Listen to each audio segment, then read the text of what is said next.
Hi, welcome to another Revenue Hub Who Are We interview, where we talk with one of our expert partners and find out a bit more about them and their organisation.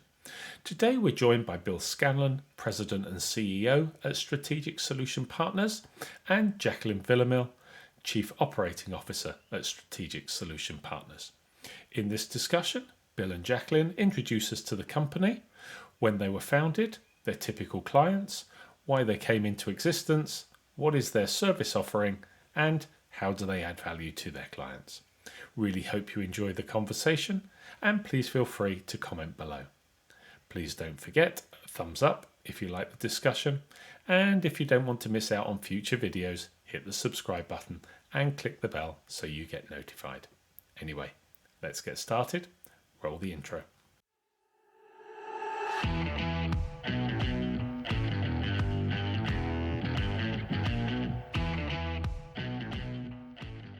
Hi guys, thanks for joining us on one of our Who Are We interviews. Looking forward to hearing a lot more about Strategic Solution Partners, how you came about, how long you've been around, and what services and solutions you're providing to your clients and where you're going in the future. But probably before we get into that, it would be correct and appropriate to get each of you to introduce yourself. So Bill, if I could ask you just to introduce yourself first of all, that would be brilliant. Will do. Well, thank you so much for having us, Trevor. It's a pleasure to be here. I'm Bill Scanlon. I'm the president, CEO, and founder of the company. Probably 30 years. I don't want to date myself too much, but I've been in the business long enough to know what I need to know and what I don't know. So it's a pleasure to be here. Thanks so much. And Jacqueline, over to you. Hello, I'm Jacqueline Villamil. I'm the COO for Strategic Solution Partners, and I've been in the industry since the early 90s, so quite a while. And both of you come from a strong sales marketing background, is that right? Yeah. Go ahead, Bill. No, absolutely. Yes, we do. We do. And I think that's really kind of served us well relative to our company, our longevity, and our ability to adapt and change the marketplace. So, sales and marketing is one of those disciplines where either you change or you die. So I think that's kind of prepared Jacqueline and I for where we've been, where we are, and where we're going. So, Excellent. Yeah. Okay. Yeah, I think. Go on, Jacqueline, I just want to add that even though I think that we've both come through the sales and marketing side, as you get into the corporate roles, especially Bill, I would say with his role with Marriott and with Wyndham, we get exposed to definitely revenue management as a discipline because they've gone hand in hand with sales, but also very exposed to how the operations disciplines work and what they need to do. So I think that it was a great base for launching our next adventure here at Strategic Solution Partners. You've done this before, haven't you? That's a great segue into talking about. Okay, so let's start with some kind of basic admin bits. So Strategic Solution Partners, I don't mind which of you wants to jump in here, but when was it founded? Where are you based? Kind of just a bit of the background detail behind it, and then we'll dig a little bit more into what you're all about. Who wants to kick that off? I think that's Bill's role. He founded the company, so he needs to get that one. Over to you. Jacqueline just wants to get me out of the way so she can talk I want about you the front important and center. No, just kidding. No, we were founded in 2007, and honestly, just like any senior exec that gets let go from their prior position, and there's so many people out there that have been in this situation. I had the luxury of really being able to think about what I wanted to do next and where I wanted to go, and being in my mid 40s at that point in time, it's still a matter of, do you want to chase the career with a larger Fortune 500 company, or do you want to start to do something on your own? And honestly, got the opportunity to just sit down, think about it, put together a business plan. And both Jacqueline and I have run sales organizations. Mm-hmm. So it became very apparent that there's a gap between talent acquisition and the talent, and then the bandwidth of an organization to acquire that talent. Mm-hmm. And this is above and beyond kind of a search organization. So in looking at the landscape, doing the due diligence, task force just seemed to be one of a natural fit and an underserviced, I guess, aspect of the business that was not necessarily being leveraged. So what we went from $70,000 in sales to $9 million in sales. So that tells you what the marketplace is like. Wow. Okay. Obviously demand then.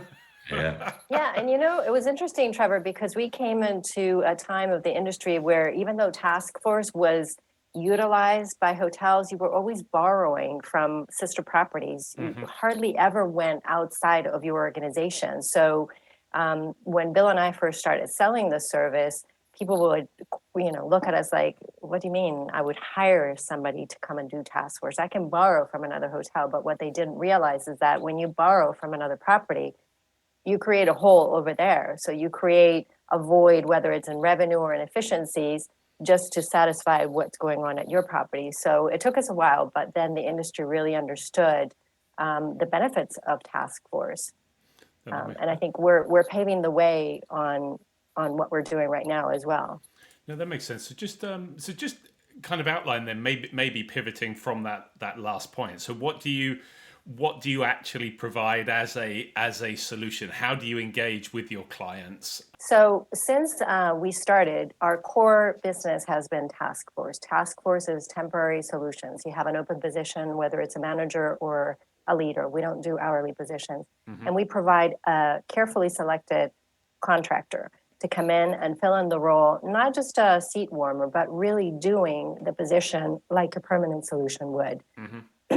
So our company has been known for the quality of talent that we have. We have a very strict selection process, and we've been known for delivering results. The quality of people that we hire or that we bring into our customers for as long as they need them really serve that position as if they were the full-time, the permanent position. So we provide temporary staffing. Very, very qualified contractors, like I said, for manager or leader roles for as long as our clients need them in whatever discipline they need, whichever sales system or accounting system or any type of skill set that they need, we make the match with the right contractor. Good. So that has been our task force. That has been our core business. And what we're moving into is project-based consulting. Yeah, we'll hold that for a moment. Yeah, because yes. Okay. All right. Just picking up, Bill. If there's anything else to add into that piece, please do. But maybe a supplemental question aligned to that is around what's your typical? Do you have a typical client profile? Jacqueline. He asked you. We do. Yes, we do. Our typical client is 3-star plus full service. Okay. Management, franchise company, asset group, whatever the case might be. That's typically who we support. Why have we targeted that type of customer? Because that's the type of talent that we provide. Yeah.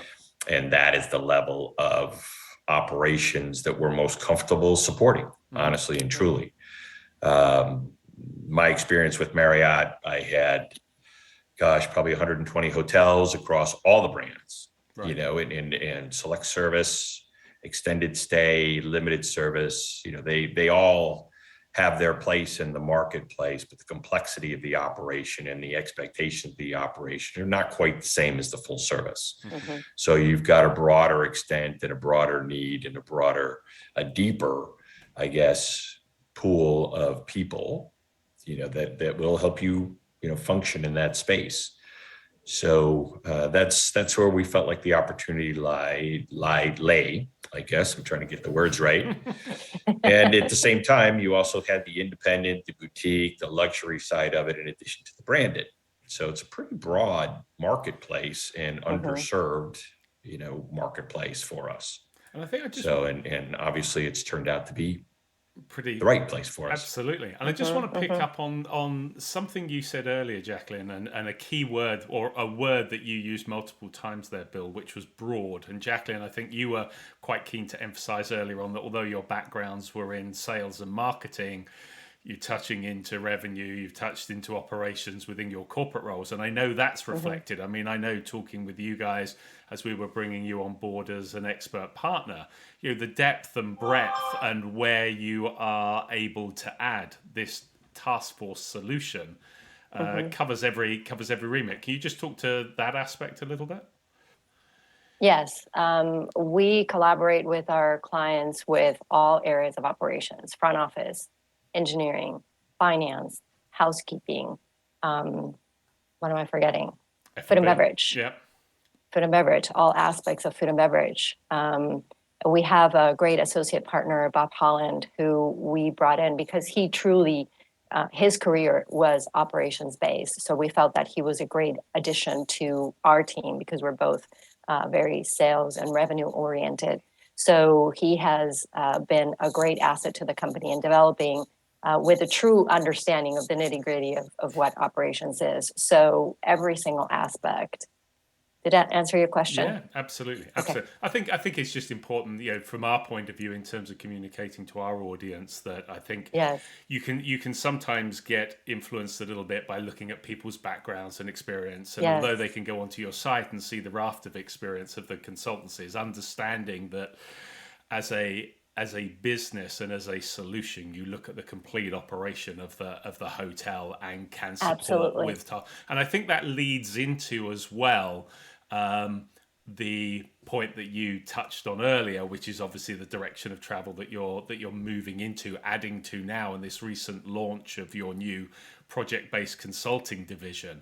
I think being able to understand that there is a solution, particularly as we come out of the pandemic and people are maybe looking at repurposing their property. They're looking at maybe how they're having to utilize their limited resources, how they're looking to maximize the people that they do have on property, and where they may need a solution outside, as you say, rather than borrowing from another hotel, because they don't want to leave a gap there, and they may not be able anybody to borrow, but you still maybe have a very defined project that you need some support on. So I guess that's what I picked up that you guys are looking to explore, and I wondered if you could expand a little bit more on that area.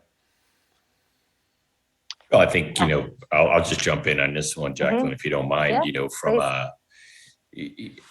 Trevor, you talked about a little bit earlier, that there may be a little bit of a bias because Jacqueline and I just come from sales and marketing background. But I think anybody that's done that function within the confines of an overall operations realizes that anybody that's successful in sales, period, understands how to merge their product, their operations, and their support into the numbers and the growth that's expected out of the sales organization. So while you're out there and you are the face of the company, you also understand the importance of everyone who's alongside you in making that happen.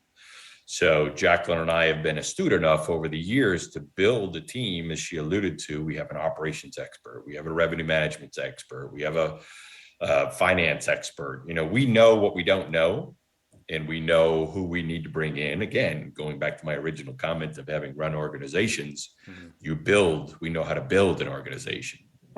So when we look into becoming a hospitality solution provider, we understand that currently in the COVID marketplace, it is so dynamic, it is moving so quickly that traditional organizations have been hamstrung by the cuts they needed to make in order to remain sustainable.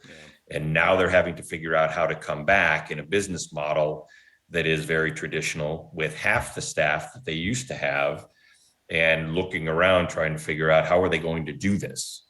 When one market, New York City, for the sake of discussion, my experience with New York City, I ran it for years, in both a global sales organization capacity and as a regional vice president capacity, and through 9/11.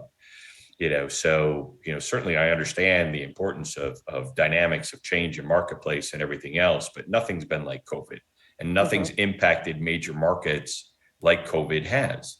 So where everybody used to make their money before and make it in substantial sums in major markets, they're no longer getting that revenue. Exactly. So it's not just a matter of having half the staff, it's having half the profitability because the markets that produce, and again, our sales and marketing background, and I'm probably rambling a little bit, but our sales and marketing background lets us understand all of these dynamics, well, it's the commercial how they're reality, impacting our customer, and then what types of solutions do they need. So in bringing the hospitality solution provider piece, the industry expert piece, we're now bringing the expertise at a higher level of an organization that allows somebody to come in and either support or diagnose issues relative to the macro operation of a company. And oh, by the way, once we find out exactly what the opportunities are, if you still don't have the staffing, we can bring our task force solution in underneath in order to allow you to execute against that. And then when you're done, let everybody go. Yeah, absolutely. So it's really kind of a holistic approach relative to, if we had to run the organizations and we had to be part of those teams, what would we want? Yeah. What would we need? So, and since Jacqueline and I have the ability to adapt a company on a day-to-day basis, hour-to-hour basis, that's what we do. That makes sense. Customer calls and says, hey, I need something, and we have the ability to do it, but may not have it fully formed. We will partner with that customer in an open and honest environment in order to create that solution for them. So it's a sustainable solution, not just a one-stop shop. That makes sense. So sorry, let's talk a little bit on that. No, absolutely. I'd like to piggyback on something that Bill just said, and I think it's a key word that I want to really highlight.